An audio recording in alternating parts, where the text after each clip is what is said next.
informal. But I took the book out of the case and put it all back together so that you can kind of see how this works. And this is the really fun part for me, is with an exhibit you don't get to actually walk through a book with people. So when everything is all closed up, it's almost a cube.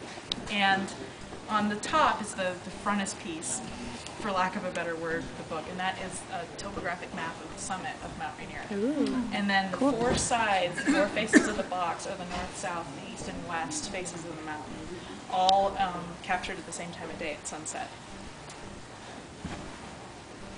And the book consists of a semi-traditional Japanese wrapper that is removable, and the wrapper has very convoluted instructions on as to how to use this book. And it also contains the colophon and some information about the locations that are in the book. I'll get to that in a second. So you can set the wrapper aside, and then what you're left with is this set of drawers. And Furniture. exactly. In the bottom drawer is a viewing box that slides into place here. And then in the top two drawers are flats, the image flats for the book. Now they're not all here. I'm working on some of them right now. So there's about 40 of them here right now. There are 120 in all in the book. And they can be combined inside the viewing box. So to kind of give you an example. Oh, like layers. Yep. That's a little, I'm trying to hold it up so everybody can see. Yeah. One a day. Maybe more. Yeah. So these flats and these are combined to create images of the mountain. There are 25 mountain flats, and each one says remove to create overcast conditions. So if you've created your scene, what you can do is you can remove the mountain entirely. What happens 70% of the time here. Now, Yes. all of these... We know the mountains here, right? Yeah. You just have to take my word for it. So all of these scenes and all of these images were taken from data that I collected in person on location over the course of 2 years. And when I moved to Washington about 2.5 years ago, I had never really spent any time in the state. I had been here twice on vacation to Seattle, but other than that, I had no experience of Washington. I had never been to Oregon before, and suddenly I had this crazy idea for this project. And so at first I thought, well, I'll check online on the internet, and I'll Google best places to see Mount Rainier. And that really doesn't exist. Maybe I have to be the one to do that, because the internet proved to be a totally unhelpful resource.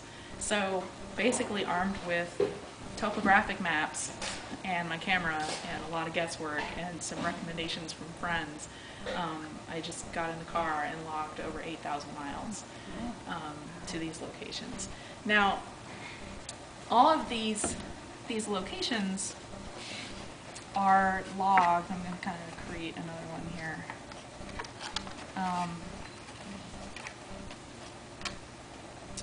As you can see, these flats have a code, a circle code printed on them. And I'm not going to go into the specifics of it right now just because it's kind of convoluted, but the code corresponds to a little locator key, which also lives in the bottom drawer. And this is an unfinished one. It doesn't have the colors all in here yet. The locator key has all of the location data for each of the 100 locations that I've documented here. And so, the Harmon Furniture Building, Tacoma, Washington, and it has the flats, the numbered flats that go with that as well, if you don't feel like going through the circle code to get there. And it has the date, the time, the address, the locations, latitude and longitude, which I didn't do with GPS. I don't do GPS. I read topographic maps. Elevation, weather, sometimes historical tidbits if it's relevant. But what I'm more interested in with this book is not the actual locations. What I'm interested in is what the viewer can come up with. And by combining these flats I use up to 4 slots in the viewing box to create my scenes, but you can use up to 8. And if you use all 8, and assuming you can only have one mountain flat at a time, there are 1.4 quintillion possibilities. And even if you only use 4 slots at a time, there are still 218,000 possibilities. So, for example, somebody, and this was completely unintentional on my part. Airplane? Yeah. So one of the scenes that I came up with was through an airplane window. Oh, yeah. Oh. Through the window, there's the wing. And this is an actual location. It took 3 flights for me to get this right. But then somebody else discovered something that I did not plan for. And this is the sort of thing that I absolutely love about this book. And so, since I'm still working on this thing, I'm going to be working on this thing for months. I'm editioning it. There's an edition of 26, and there's a lot of hand coloring ahead of me, and I've had to work on this in a piecemeal process. It's only really just now coming together, only just for the show. And because of the nature of the project and how it's had to come together, I really haven't had a chance to play with this book yet.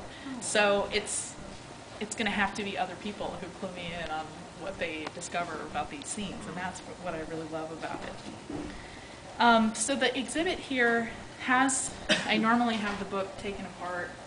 I've got the wrapper separate from some of the flats, just so that people can see how it works. And then I have my supplementary materials, including some of the background materials that I worked from. The whole inspiration for this project came from Katsushika Hokuzai, who was a Japanese print artist who about 125 years ago did 2 series on Mount Fuji. And his series, and you can kind of see, there's a couple of them here in this case, his series depicted Mount Fuji under all conditions, all weather, all seasons. But his aim was to show that no matter what was happening around it, Mount Fuji was eternal. But for me, the series isn't really about Mount Fuji at all. It's about everything else that's happening at the base of the mountain. And what I think is super interesting is that Mount Fuji is not eternal at all. Not only is it a mountain that erodes and like everything else, but it's a volcano. It's a very, very active stratovolcano, just like Mount Rainier. And one day it's going to blow up or erode or explode in a cloud of ash. And so I'm really interested in how something that's seen as immortal is actually very transitory, especially here, where depending on the time of day, the time of year, the weather, where you're standing, the mountain looks completely different or is completely absent. So this book is an attempt to try to capture those moments. And I've got quite a few in 2 years, but there are still many that I missed or that people have told me about that I never was able to witness for myself. And so I don't know, maybe there will be a supplement to this book someday. Who knows? So I kind of want to, I'm going to leave this out if anybody wants to play with the book. Just, please be careful that your hands are clean and you don't have bottles of Coke in there or something. Not all, as I said, not all of the flats are here. Some of them are home being worked on, so there are some blank flats kind of filling out the drawers here today. So feel free to look through the book, and if anybody has any questions about the project, Karen. Well, I was just wondering what kind of prints those are. I mean, what was your method of? I'm sorry. Yeah, this is a knowledgeable crowd. I'm used to speaking to people who don't even know what an artist book is, so folks know what you're talking about here. So the prints are letterpress, and it's letterpress printed in one color, the indigo blue, which is also a nod to Hokuzai. He printed his color prints in indigo ink because it was a brand new technological advance at the time. They had just come up with a synthetic blue ink that didn't fade, unlike the vegetable blues being used hitherto. So this was kind of a nod to Hokuzai. And then all of the rest of the colors are watercolor, hand painted. And then everything is hand cut with an X-Acto, no laser cutting, no die cutting. The basic shape with the tabs, this is die cut. I had these die cut for me. But I didn't like the idea of even having a millimeter of tolerance to have to deal with. So, because if I'd had, even if the cost of having each one of these laser cut or die cut were not prohibitively expensive, which it was, even if it weren't, I couldn't deal with the tolerance. If something like this were a millimeter off, it would look terrible. So I had to kind of just deal with it and learn the zen of cutting things with an exact does that answer your question? No, not totally. So I understand how you did the letterpress background, but are those drawings or what? How Yes. did you do that? They start with a pencil drawing. They're all hand drawn. I've got some of my supplemental materials here. So they're hand drawn in pencil first, and then then I trace over my pencil drawing in ink on vellum, and then from there I have the ink drawing converted to a film negative. And the film negative then I use to make photopolymer plates. So I print from photopolymer. All of the text, and there's very little text in this book, other than what's in the images themselves. I mean, this text is hand lettered, but all of the numbering and the text within the little locator key, that's all digitally set. I set that on a computer because they're, those of you who know my work know that I do a lot of hand lettering, but this isn't, it's not really what this is about. This is just supplemental information. So, but all of the illustrations are hand-drawn, which was another really labor-intensive process. Originally, I was hoping to do all of the illustrations from sketchbook drawings done on site. And so some of my sketchbooks are here. But that proved to just be a totally inefficient use of time. I had a lot of ground to cover and a lot of moments to try to capture that I couldn't draw fast enough. A lot of times either I had to get to more than one location in a morning, or I was trying to capture a moment like this sunrise, the alpenglow, which consisted of this. I mean, this is about 10 seconds, and then the moment's gone. So I ended up relying a lot on photography, but my own photography. And so the photography kind of ended up being a nice byproduct out of all of this. So there's a few of my images here, but I feel like there's a whole nother project in there somewhere just of the photography. Anybody else?